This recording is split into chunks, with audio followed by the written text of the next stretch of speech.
Alors déjà que j'adorais Lopmon, là je le kiffe encore plus. Et yo mes Digisauveurs préférés, c'est Thomas, j'espère que vous allez bien. On se retrouve aujourd'hui en cette nouvelle année 2021. Donc avant de commencer cette vidéo réaction de l'épisode 31 de Digimon Adventure, je tenais à vous souhaiter une très bonne année. Je vous souhaite également mes meilleurs vœux. Que cette année 2021 soit meilleure que 2020, en même temps je pense qu'on ne pourra pas faire pire. Après une petite pause de 2 semaines, Digimon Adventure 2020 revient en simulcast sur ADN et Crunchyroll. Allez c'est parti, commençons. Digimon Adventure épisode 31, Aratana Yami Millenniumon. Cet épisode 31 était vraiment génial, tellement de choses ont été dévoilées durant cet épisode. Il commence très fort alors que Taichi et Wargreymon ont rejoint Sora et le groupe de Digimon.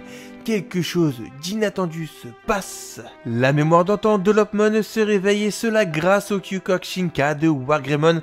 Donc enfin après 2 ou 3 épisodes où on voyait un Lopmon absent, cette semaine c'est la star de l'épisode et de par ce fait on nous confirme que Lopmon est un Digimon divin. Du coup, il s'agit bien du Cherubimon que l'on avait vu quand Valduremon nous contait les événements du passé. Toute la première partie de l'épisode va nous conter la guerre d'antan qui avait opposé les ténèbres à la lumière.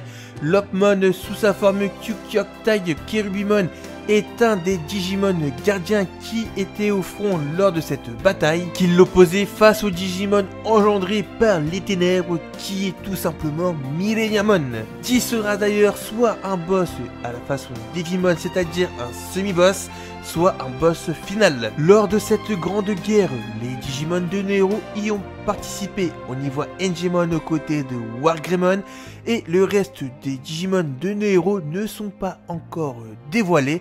D'ailleurs, vous aurez remarqué, mais Angemon apparaît de la même façon qu'est apparu Wargreymon pour la première fois. Et pour tous ceux qui suivent les spoilers des synopsis des prochains épisodes, vous savez très bien pourquoi Angemon apparaît de cette façon. Et d'ailleurs, ce passage de l'histoire qui nous est toujours conté par Lopmon, cela nous apprend que Angemon est bel et bien un scénario Digimon. Donc ma théorie que je vous avais dit lors de la vidéo réaction de l'épisode 28, comme quoi Ikari serait lié au scénario Digimon, c'est confirmé, Angemon est bien un scénario Digimon. D'ailleurs, les mots de Lopmon sont très clairs, il nous dit très bien 6 guerriers Digimon aux côtés de 2 Digimon sacrés. Et qu'est-ce que ça fait plaisir, enfin un épisode où on apprend des choses. Bon, après je pense que pour les symboles, c'est pas pour tout de suite. La seconde partie de l'épisode, elle, est concentrée sur le combat. Nos héros qui semblent être arrivés dans un cimetière de Digimon, les Bakemon qui les avaient pris en chasse les rattrapent. Pendant que nos héros s'occupent des Bakemon et Skull Phantomon, Lopmon essaie de réveiller les Digimon endormis qui sont des Commandomon. Greymon et Birdramon viennent facilement à bout des Bakemon. Skull Phantomon qui va pour s'attaquer à Lopmon se fait stopper par Greymon qui va vite se Shoshinka en Metal Greymon.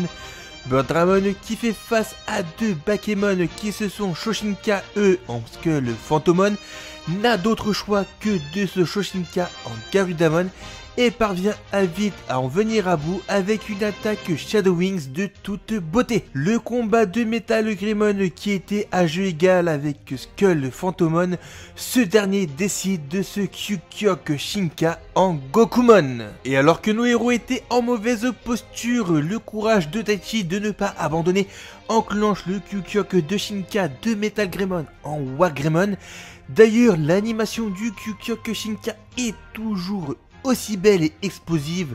J'ai hâte maintenant de découvrir celle de Metal Garurumon.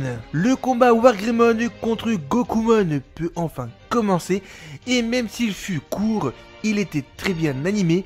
Pour terminer, Gokumon, Wargreymon nous a fait un Gaia Force Rasengan qui l'a totalement détruit de l'intérieur. Une fois le combat contre Gokumon terminé et nos héros qui sont enfin hors de danger, grâce au Kyukyok Shinka de Metal Greymon en Wargreymon, ça a permis de réveiller les Commandomon qui étaient endormis.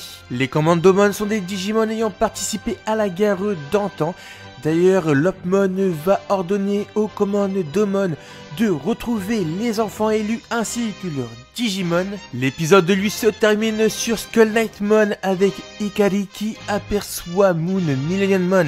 D'ailleurs, vous aurez remarqué que je n'ai pas parlé du reste du groupe, car dans cet épisode 31, on aperçoit brièvement Takeru qui est en train de marcher et Koshiro qui est là pour nous expliquer tout ce qui se passe dans le monde réel. Et la situation causée par les Ulumon ne fait que empirer car ils comptent envoyer les satellites sur la station spatiale internationale. Dans le prochain épisode, Taichi et Sora auront rejoint Takeru et ce sera l'épisode de Patamon car on assistera à son Shoshinka en Holy Engemon. Jikai Digimon Adventure Hama Kakeru Kibo. Pour conclure, cet épisode était vraiment génial et ça fait vraiment plaisir de voir un épisode où enfin on a de l'histoire et pas que du combat, même si c'est vrai que dans cet épisode la seconde partie était plutôt centrée sur le combat. Également j'ai vraiment adoré la taille gigantesque que fait Wargreymon, il est vraiment plus imposant qu'à l'époque.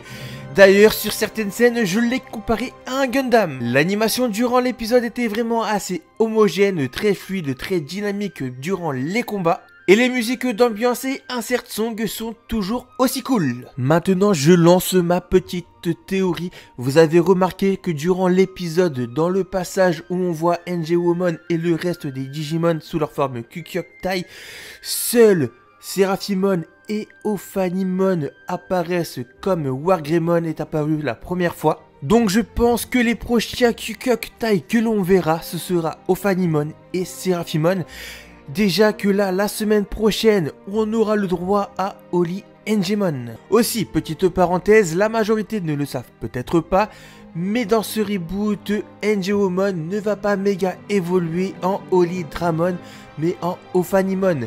Moi, je le savais déjà car il avait été dévoilé lors de la sortie du Shin Tamago Digivice. Donc c'est pour cela que dans cet épisode, on peut apercevoir la silhouette de Ophanimon. Voilà, la vidéo réaction de l'épisode 31 de Digimon Adventure 2020 est terminée. J'espère qu'elle vous aura plu. Si c'est le cas, comme d'habitude, je compte sur vous pour mettre un maximum de likes pour me soutenir, mais également pour m'aider dans le référencement. Donnez-moi votre avis sur cet épisode dans les commentaires. N'oubliez pas de venir me follow sur Twitter pour ne manquer aucune actu sur Digimon. Et surtout, de vous abonner si ce n'est pas déjà fait. Sur ce, c'était Thomas, je vous dis à très vite pour une prochaine vidéo. Et d'ici là, matane!